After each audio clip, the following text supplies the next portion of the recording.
Os primeiros números da disputa pelo governo de Pernambuco em 2026 já começam a indicar um cenário com uma liderança bastante clara, mas que ainda traz pontos importantes de análise sobre o comportamento do eleitor e o espaço dos demais candidatos. E é justamente isso que a gente vai explorar aqui. Então já deixa o like, se inscreve no canal e comenta aqui embaixo quem você acha que hoje chega mais forte nessa corrida pelo governo de Pernambuco. Na simulação testada até aqui para o governo de Pernambuco, o destaque principal é a liderança de João Campos, do PSB, que aparece com 50% das intenções de voto.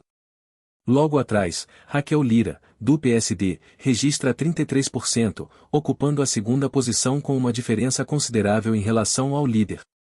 Mais distante, Eduardo Moura, do Novo, aparece com 8%, enquanto Ivan Moraes, do PSOL, marca 2%. Os votos em branco ou nulo somam 4%, e os que não sabem chegam a 3%. O primeiro ponto que chama atenção nesse cenário é justamente a marca de João Campos. Com 50% das intenções de voto, ele aparece em um patamar bastante elevado, o que indica uma posição de força relevante neste momento da disputa. Esse nível de apoio sugere não apenas liderança, mas uma vantagem que, pelo menos nesse recorte inicial, coloca o candidato em situação confortável. Ao mesmo tempo, Raquel Lira aparece como principal adversária, com 33%, mantendo um nível importante de competitividade. A diferença entre os dois é significativa, mas ainda assim mostra que existe um segundo polo consolidado na disputa, o que pode ser relevante dependendo da evolução do cenário. Já os demais nomes aparecem em patamares mais baixos. Eduardo Moura, com 8%, e Ivan Moraes, com 2%, ainda não conseguem se aproximar dos dois primeiros colocados, o que reforça a ideia de uma disputa mais concentrada nas primeiras posições. Outro ponto importante é o baixo nível de indecisos e de votos em branco ou nulo. Somados, esses grupos representam uma parcela relativamente pequena do eleitorado, o que pode indicar um cenário com maior definição por parte dos eleitores neste momento, diferente de outras disputas mais abertas que a gente tem visto em outros estados. Na prática, o que esse levantamento mostra é uma eleição que, ao menos por enquanto, apresenta um nome com vantagem expressiva, um segundo colocado competitivo, mas ainda distante, e um grupo de candidatos que busca espaço sem conseguir alterar o eixo principal da disputa. Ou seja, o cenário de Pernambuco, neste momento, parece mais definido na ponta do que em outras corridas estaduais, mas ainda depende da evolução da campanha, das alianças e da consolidação das candidaturas para saber se essa vantagem se mantém até a reta final. E se em Pernambuco o cenário já mostra uma liderança bastante robusta de João Campos, em Goiás os números também apontam um nome à frente, mas com variações importantes dependendo da composição da disputa. Nas simulações testadas para o governo de Goiás, Daniel Vilela, do MDB, aparece como o nome mais forte em todos os cenários apresentados ao eleitor, mantendo liderança com folga e mostrando consistência ao longo dos diferentes recortes. Em uma primeira composição, Daniel Vilela registra 43,4% das intenções de voto. Logo atrás, Marconi Perillo, do PSDB, aparece com 24,4%, ocupando a segunda posição.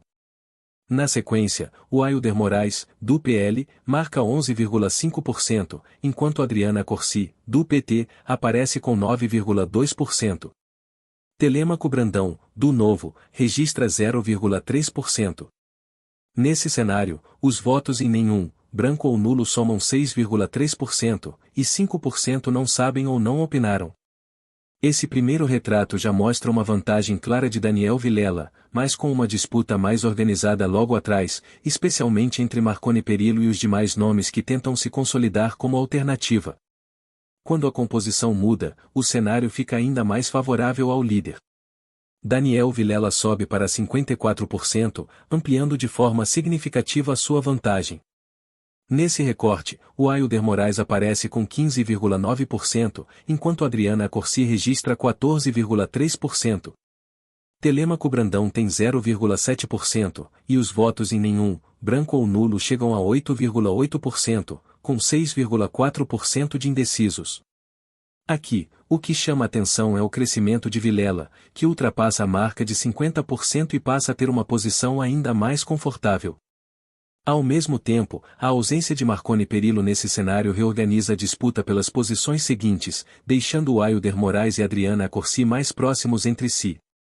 Já em uma terceira projeção, Daniel Vilela mantém a liderança com 46,6%, enquanto Marconi Perillo aparece novamente com 26,9%, retomando a segunda posição. Wilder Moraes registra 11,6%, e Luiz César Bueno, do PT, surge com 1,9%. Os votos em nenhum, branco ou nulo somam 7,4%, e 5,5% não sabem ou não opinaram. Na comparação entre os cenários, o dado mais importante é a consistência da liderança de Daniel Vilela, que se mantém sempre em patamares elevados, variando entre 43% e 54%. Ou seja, independentemente da composição apresentada, ele aparece como o nome mais competitivo neste momento. A principal mudança acontece nas posições seguintes. Quando Marconi Perillo está presente, ele se consolida como o principal adversário. Quando não aparece, a disputa se redistribui entre outros nomes, especialmente Wilder Moraes e Adriana Accorsi. Isso mostra que o cenário em Goiás muda mais na definição de quem ocupa o segundo lugar do que propriamente na liderança. Comparando com Pernambuco, por exemplo, existe um ponto em comum: os dois estados apresentam lideranças fortes e bem posicionadas. A diferença é que, em Goiás, as variações de cenário impactam mais diretamente quem aparece como principal adversário, enquanto a liderança de Vilela segue estável em todos os casos. Ou seja, no que os números mostram é uma corrida que, neste momento, tem um favorito claro, mas ainda com espaço de disputa na formação do bloco que tentará enfrentá-lo ao longo da campanha. Agora eu quero saber de você: se a eleição fosse hoje, em quem você votaria para governador? Comenta aqui embaixo.